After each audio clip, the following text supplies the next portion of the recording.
la suite de l'exercice, partie B. On s'intéresse maintenant chez les pigeons romains à la transmission d'un troisième caractère, la forme des plumes de la queue qui est exprimée par deux allèles, queue normale et queue étalée. Il nous donne les symboles à utiliser, c'est-à-dire le grand N pour la queue normale et le petit n pour la queue étalée, comme s'ils nous ont mentionné l'allèle dominant et l'allèle récessif. On admet que le gène contrôlant la forme de la queue est autosomique, c'est-à-dire il n'est pas lié au sexe, autosomique. Et on réalise le croisement suivant. Donc on a un gène non lié au sexe qui est exprimé par deux allèles, normal et étalé.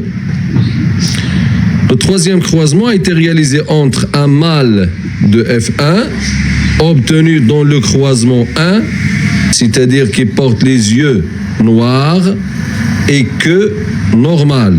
Donc on va utiliser le mode de transmission du gène qui contrôle la couleur des yeux et du gène qui contrôle la forme de la queue. Il est croisé avec une femelle, donc la femelle, et ici un mâle. Un mâle, ici une femelle. Donc un mâle croisé à une femelle. Cette femelle porte les yeux orange et queue étalée. C'est-à-dire on va réaliser le croisement de F1 qui est mâle avec F0 qui est femelle. Donc un hybride de F1 croisé à une femelle double récessive. Les résultats obtenus chez les descendants sont: il nous a donné 4 phénotypes extérieurs de même pourcentage qui est égal à 25%. Alors avant la question, analyser. La question 3, analyser ces résultats et étudier la relation génétique entre les deux gènes, étudier yeux et forme de la queue, la couleur des yeux et la forme de la queue. Alors avant de répondre, on va schématiser notre croisement.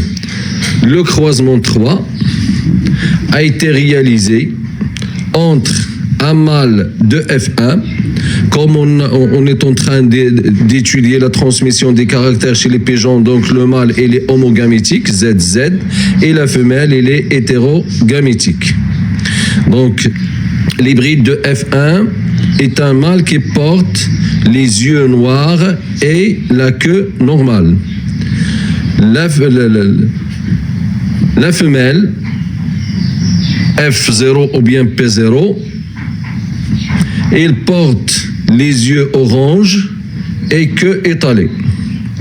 Le résultat de ce croisement a donné une génération F2 qui est composée de 25% de yeux noirs et queue normale, 25% d'individus aux yeux noirs et queue étalée, 25% d'individus portant des yeux orange et queue normale et 25% des individus qui portent des yeux orange et queue étalée.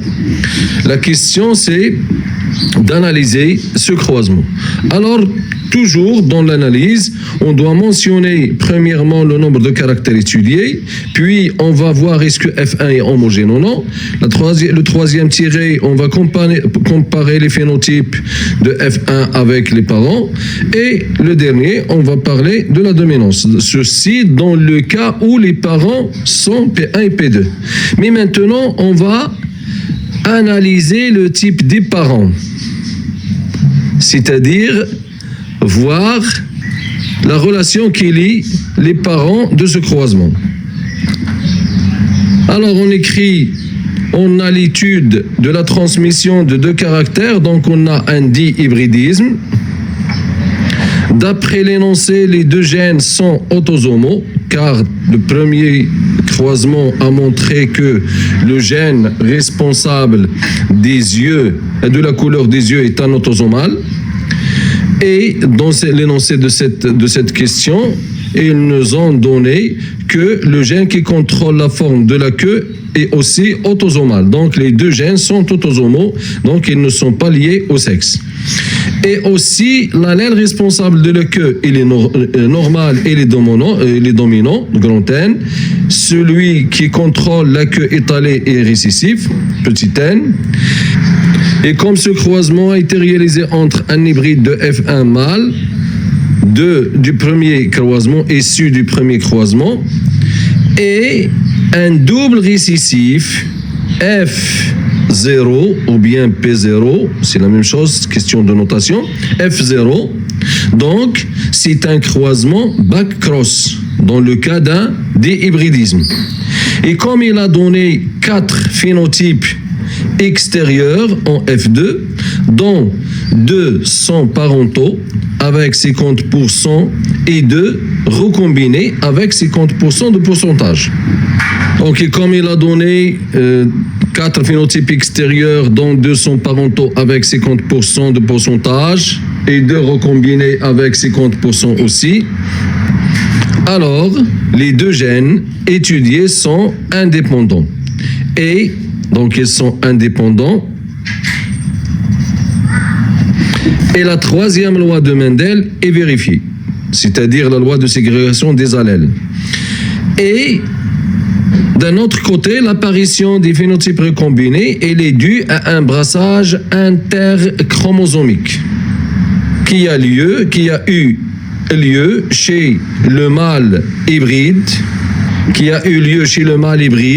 lors de la production de ses gamètes et qui lui a permis de produire 4 gamètes différents de point de vue génétique, avec le même pourcentage qui est égal à 25% chacun.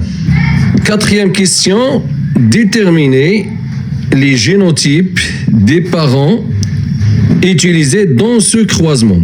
C'est-à-dire, on va déterminer les génotypes de F1, croix F0. Le F1, il est déjà donné par le premier croisement en ce qui concerne le gène qui gouverne la couleur des yeux, donc il est hybride grand L, petit l, et il est autosomal.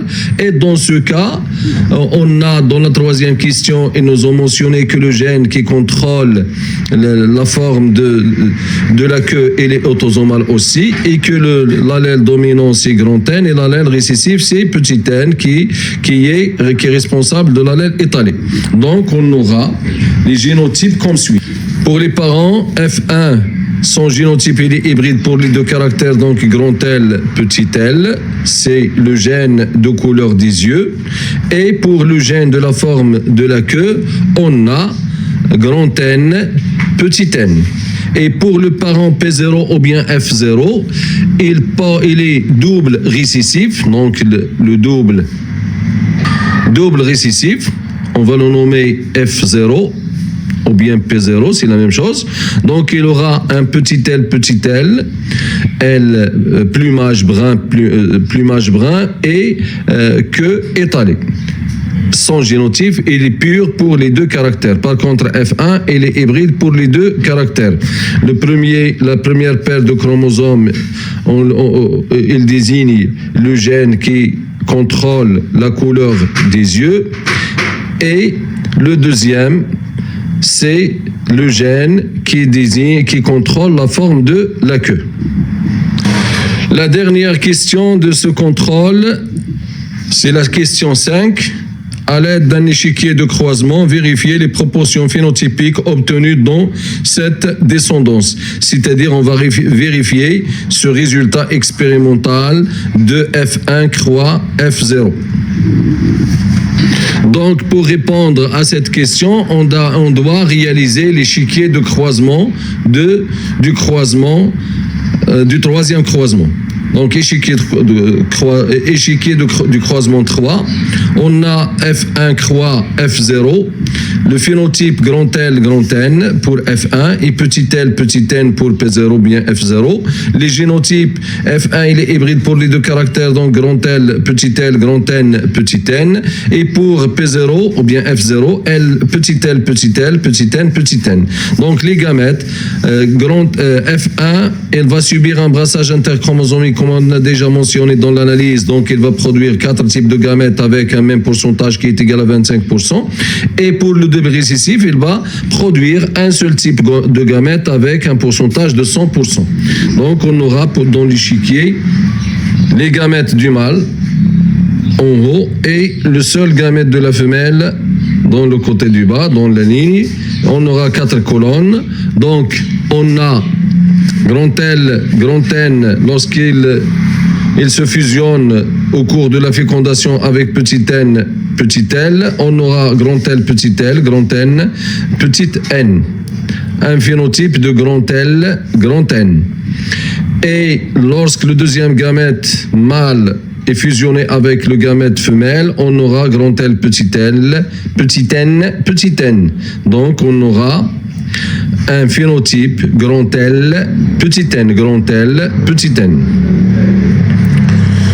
Pour le troisième zygote, petit l, grand N, petit n. 25% d'individus qui porteront grand N, petit l. Et le quatrième zygote, il est double récessif pour les deux caractères, donc il sera petit l, petit n. Donc, en comparant les résultats du tableau, qui sont des résultats théoriques, avec les résultats expérimentaux donnés dans le tableau de l'énoncé, on voit que les deux résultats expérimentaux et théoriques sont identiques. Ainsi se termine la correction de notre contrôle. Merci et à la prochaine séance.